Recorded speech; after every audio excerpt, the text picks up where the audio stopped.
प्यारे विद्यार्थियों, आप सभी कैसे हैं? मुझे उम्मीद है कि आप सभी अच्छे से होंगे।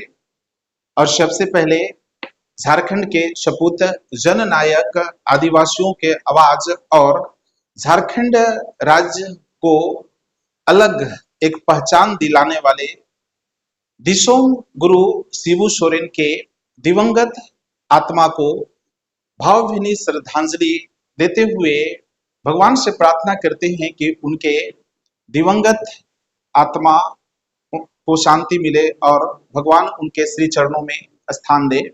विद्यार्थियों, सोशल मीडिया से शायद आप लोगों को पता चल गया होगा कि 4 अगस्त 2025 को सर गंगा नारायण अस्पताल दिल्ली में शिबू सोरेन अपनी जीवन की आखिरी सांस ली और इस दुनिया को अलविदा बोल गए, जोहार बोल गए। आज की क्लास उनके संघर्ष भरे जीवन को समर्पित है और आज की क्लास में हम लोग जो है उनके जीवन गाथा को, जीवन संघर्ष को, जीवनी को जानेंगे। विद्यार्थियों, आप लोगों को एक बात मैं बता दूं कि अपने जीवन को अगर महान बनाना है ना, तो महान लोगों के जीवनी को जरूर पढ़ा कीजिए। महान लोगों का जीवनी जो होता है ना, अपने आप में एक महान किताब होता है, ज्ञान का भंडार होता है। उनका जीवन जो है ना, किताब के पन्ना दर पन्ना ज्ञान होता है, उसी तरह उनके जीवन जो है ना, पूरा पन्ना दर पन्ना ज्ञान का भंडार होता है। तो आज की क्लास जो है उन्हीं के जीवन को समर्पित है। विद्यार्थियों, एक तिथि ना, 11 जनवरी 11 जनवरी 1944। अच्छा, 11 जनवरी 1944 तब हमारा देश आजाद नहीं था, भारत आजाद नहीं था, चूंकि 15 अगस्त 1947 को भारत आजाद हुआ। ठीक है, उस वक्त अंग्रेजी यानी कि अंग्रेज शासन व्यवस्था यहाँ थी, रूल कर रही थी, शासन कर रही थी। तो इसी एकीकृत बिहार के हजारीबाग जिला, जो वर्तमान में झारखंड प्रदेश के रामगढ़ जिला का एक गांव जिसका नाम है नेमरा, नेमरा गांव में संथाली जनजातीय समाज में सोबरन मांझी और सोनू मुनि सोरेन के यहाँ एक बच्चा का जन्म होता है और उस बच्चा का ही नाम रखा जाता है शिबू सोरेन। तो याद रखिएगा, एक जन्म रहा 11 जनवरी 1944, गांव का नाम है नेमरा, जो वर्तमान में रामगढ़ प्रखंड के अंतर्गत आता है झारखंड बनने के बाद, और उनका जो है नाम रखाया शिबू सोरेन, शिबू सोरेन, शिबू सोरेन। और शिबू सोरेन जो है के पिताजी, जो आप अब जान चुके हैं कि सोबरन मांझी पिताजी का नाम था और सोनू मुनि सोरेन जो है माताजी का नाम था।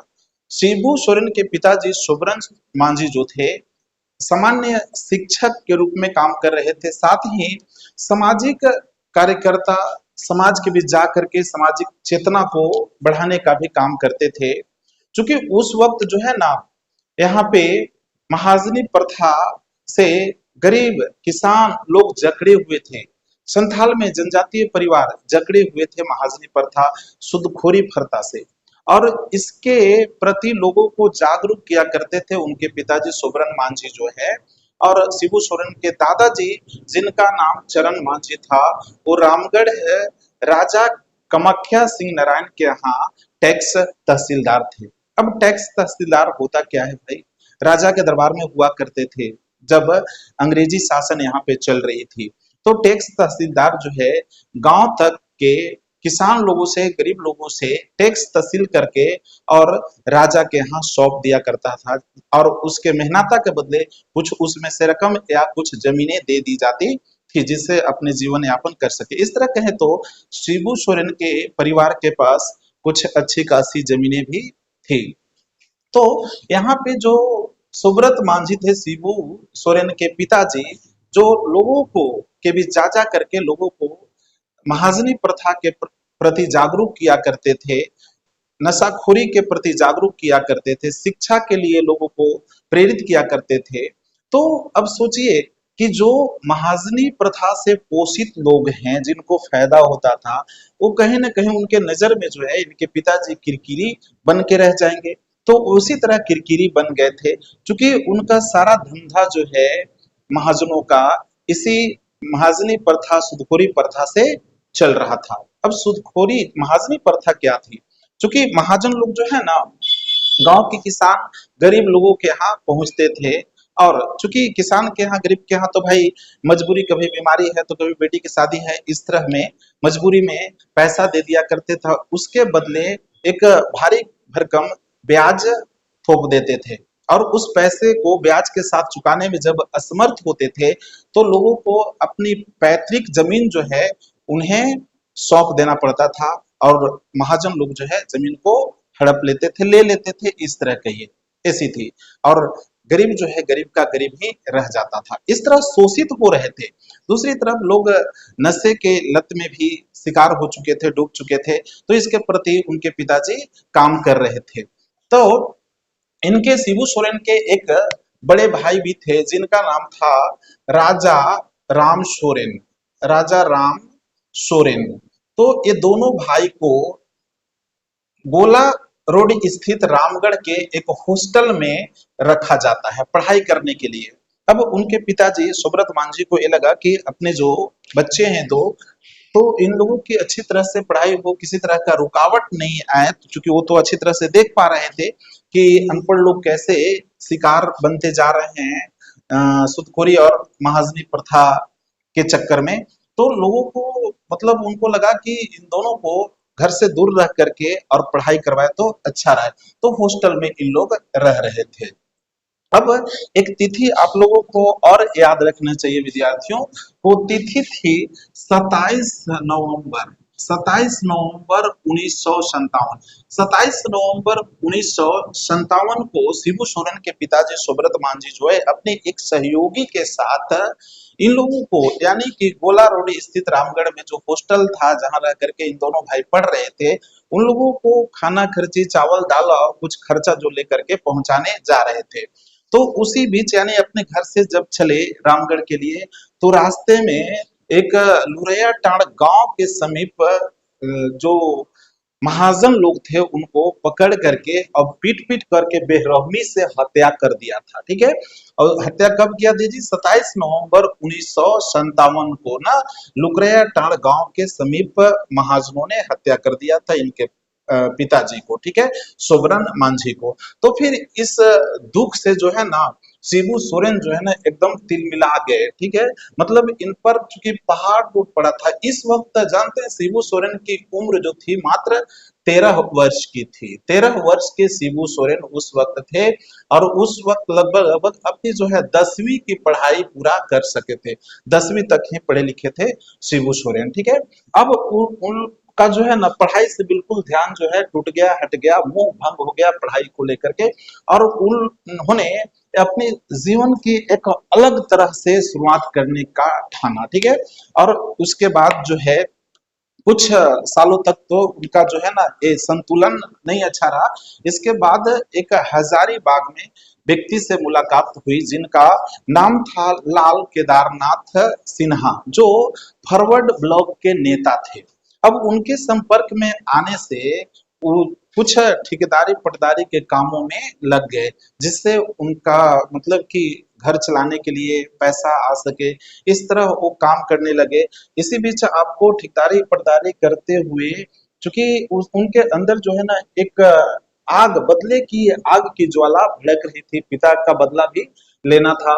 तो उसी बीच चूंकि पतरातू और जो बड़का खाना है रेलवे लाइन बिछाया जा रहा था। आप लोग आज बड़का खाना को कभी न कभी देखे होंगे, अगर गए होंगे उधर परीक्षा वगैरह लिखने।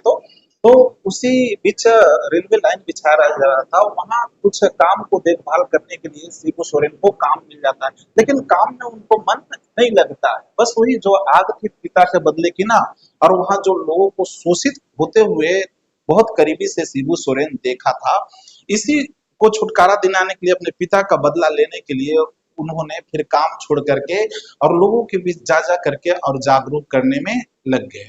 और फिर जब जागरूक करने में लगे, तो पहला आंदोलन जो शिबू सोरेन ने अपने स्क्वाड, अपने साथियों, ग्रुप के साथ छेड़ा था, वो था धनकटिया आंदोलन। तो याद रखिएगा, इससे पहले कि जो है धनकटिया आंदोलन छेड़े, उससे पहले शिबू सोरेन जो है अपने एक ग्रुप का गठन करवा लिए थे, जिसमें आदिवासी युवा थे। और वो आदिवासी युवा जो है हमेशा तीर धनुष से लैस होते थे। एक स्क्वाड तैयार हो गया था, टीम तैयार हो गया था। तो धनकटिया आंदोलन जो छेड़े थे, उस आंदोलन के तहत इन लोग ये करते थे, वे मतलब कि शिबू सोरेन खुद और अपने साथियों के साथ महाजन के खेतों में जाते थे, धान वाले खेतों में। और वहां युवा जो है तीर धनुष लेकर के तैनात रहते थे और धान को कटवाते थे और अपने घर ले जाया करते थे, लोगों के बीच बांटते थे। इस तरह आंदोलन जो है धनकटिया चलते रहा। जब इनका धीरे धीरे करके प्रभाव क्षेत्र में बढ़ते गया, तो वहां के शोषित लोगों को, जनजातीय संथाली लोगों को, गरीब लोगों को ये लगने लगा कि अगर कोई सुदखोरी प्रथा से अगर आजाद दिला सकता है, तो एक यही व्यक्ति है शिबू सोरेन, जो हम लोगों को नेता मिल चुका है। ठीक है। और उनको जो है ना, इसी दौरान जो धनकटिया आंदोलन चलाए थे ना, इसी दौरान इन्हें लोगों ने नाम दिया दिसोम गुरु। क्या नाम दिया? दिसोम, दिसोम गुरु नाम दिया। देखिए दिसोम गुरु जो है ना, इसको संथाल भाषा में देश का गुरु कहा जाता है। संथाल भाषा में देश का गुरु, तो उन्हें दिसोम गुरु के नाम से जानने लगे। तो यहाँ याद रखिएगा, वहां के लोगों ने ये नाम दिया था दिसोम गुरु, और इसका अर्थ होता है देश का गुरु। दिसोम गुरु के नाम से जाने लगे। तो फिर इस तरह प्रभाव देख करके लोगों ने जब इनका समर्थन भरपूर करने लगा, तो फिर अपने कार्यकर्ताओं के साथ ही यह निर्णय लिया कि झारखंड जो है ना, बिहार से अलग करके एक झारखंड राज्य की स्थापना होनी चाहिए, एक झारखंड राज्य बननी चाहिए जो आदिवासियों के लिए होगा। ठीक है। चूंकि इससे क्या था ना, आदिवासियों के लिए इसलिए मांग किया गया कि जिस तरह आदिवासी लोग, जनजाति लोग शोषित हो रहे थे, उसको बचाने के लिए, यहाँ की अपनी संस्कृति, जल जंगल जमीन को बचाने के लिए ये मांग तेज होती गई कि अलग झारखंड होनी चाहिए। इसके लिए कार्यकर्ताओं ने गांव गांव जा करके लोगों को जगाने लगे, इसके लिए मांग, मतलब मांग करने के लिए आवाज बुलंद करने लगे। कार्यकर्ता लोग क्या करते थे, जाते थे प्रत्येक गांव में, प्रत्येक घर जाकर के परिवार से, और सहयोग और समर्थन के रूप में एक पाव यानी कि 250 ग्राम चावल और सहयोग राशि के रूप में 3 रुपया लेते थे। और लोगों का जो ना भरपूर समर्थन मिला, जो एक पाव चावल की बात हो या फिर 3 रुपया की बात हो। इस तरह उस पैसे और उस जो सहयोग के रूप में अन्न था, उससे संगठन के जो खर्चा वगैरह थे वो सब चलाते रहे। और फिर आगे चल करके, और जब देखा लोगों ने ना कि शिबू सोरेन के नेतृत्व में जो आंदोलन किया जा रहा है, कहीं ना कहीं गरीब और किसानों के हक के लिए बहुत बेहतर कार्य हो रहा है, तो दो व्यक्ति जो अपने क्षेत्र में बहुत प्रभावित थे, प्रभाव रखते थे, एक का नाम विनोद बिहारी महतो और दूसरा व्यक्ति जो AK राय यानी कि अरुण कुमार राय, जो 1967 में सिंदरी के विधायक थे, उन लोग का जो है शिबू सोरेन से मुलाकात उन लोग करते हैं, जुड़ जाते हैं एक तरह से कहिए। और जुड़ने के बाद इन लोगों का जो संगठनात्मक विचारधारा और लोगों के लिए काम करने का जो सिद्धांत था, वो चालू रहा, चलते रहा। और लगभग 1972, हाँ 1972 में इनके कुछ कार्यकर्ताओं और सहयोगियों के बीच बातचीत हुई कि भाई अब हम लोगों को एक अपनी पार्टी होनी चाहिए।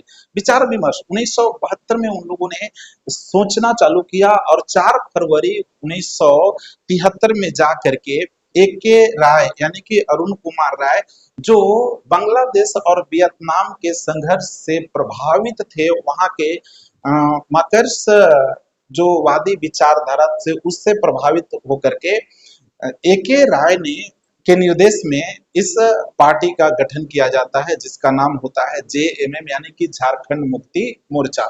चूंकि AK राय का सोच था कि इस प्रदेश को मार्क्सवादी विचारधारा के तहत चलाया जाए, शासित किया जाए, तो अच्छा रहेगा, गरीब किसान शोषित लोगों को फायदा होगा, उनको कम से कम शोषण करने से बचाया जा सकेगा।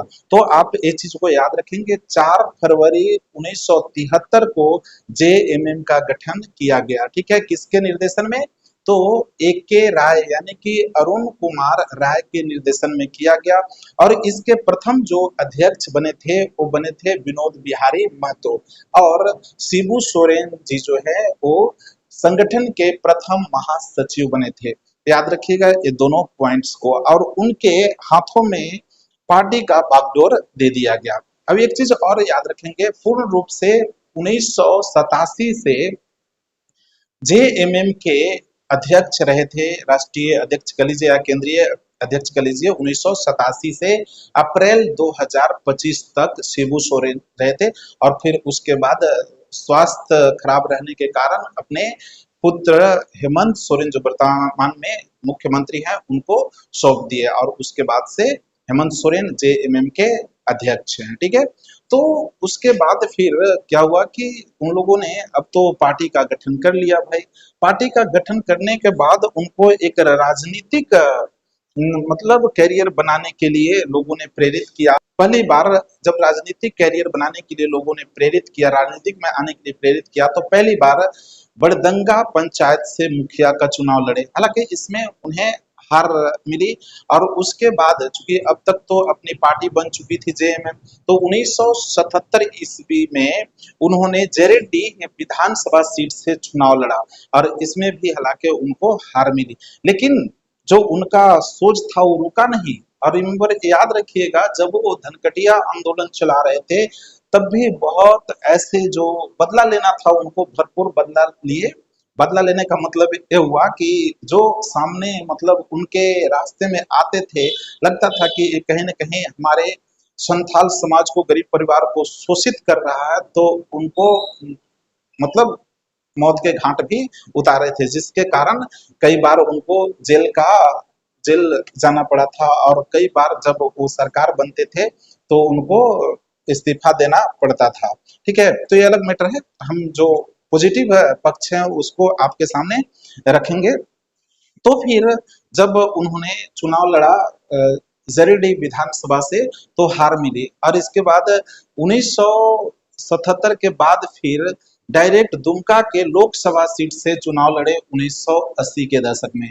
और हालांकि उस चुनाव में भी हार मिली, और वही सीट से, लोकसभा सीट से, दुमका से, जब वो उपचुनाव लड़े वहीं से तो जीत गए। इस तरह दुमका लोकसभा सीट से वो 8 बार लोकसभा सदस्य चुने गए। पहली बार 1980 ईस्वी में, इसके बाद 1989 ईस्वी में, तीसरी बार 1991 ईस्वी में, चौथी बार 1996 ईस्वी में, पांचवी बार 2002 में, छठी बार 2004 में, सातवीं बार 2009 में, और आठवीं बार 2014 में वहां से चुनाव जीते। आपको बता दें कि शिबू सोरेन जो है 3 बार राज्यसभा के सदस्य भी निर्वाचित हुए हैं, चुने गए हैं, ठीक है। इसके बाद भारत सरकार में 3 बार कोयला मंत्री भी रहे हैं, और उनका कोयला मंत्री भारत सरकार में जो कार्यकाल था रहते हुए वो इस तरह रहा है। पहली बार 23 मई 2004 से लेकर के 24 जुलाई 2004 तक रहा। दूसरा कार्यकाल 27 नवंबर 2004 से लेकर के 2 मार्च 2005 तक रहा। तीसरा 29 जनवरी 2006 से लेकर के 28 नवंबर 2006 तक रहा। और आपको ये भी बताते चले कि झारखंड राज्य को अलग कराने में इनका बहुत बड़ा योगदान रहा था, क्योंकि इन्हें इसीलिए झारखंड के राजनीतिक गुरु भी कहा जाता है, ठीक है। और इनके नेतृत्व में झारखंड अलग करने के लिए कई आंदोलन किए गए। और झारखंड अलग, आप लोगों को पता है कि 15 नवंबर 2000 को मध्य रात्रि को झारखंड एक बिहार से कट करके अलग राज्य का गठन किया गया। तो इस झारखंड राज्य के 3 बार उप मुख्यमंत्री भी रह चुके हैं। उनके मुख्यमंत्री का हालांकि कभी अपने कार्यकाल को पूरा नहीं कर पाए हैं, बट 3 बार जो रहे हैं इस तरह उनका मंत्री पद रहा था। पहली बार 2 मार्च 2005 से 12 मार्च 2005, यानी कि मात्र 9 दिन के लिए मुख्यमंत्री पहली बार रहे थे।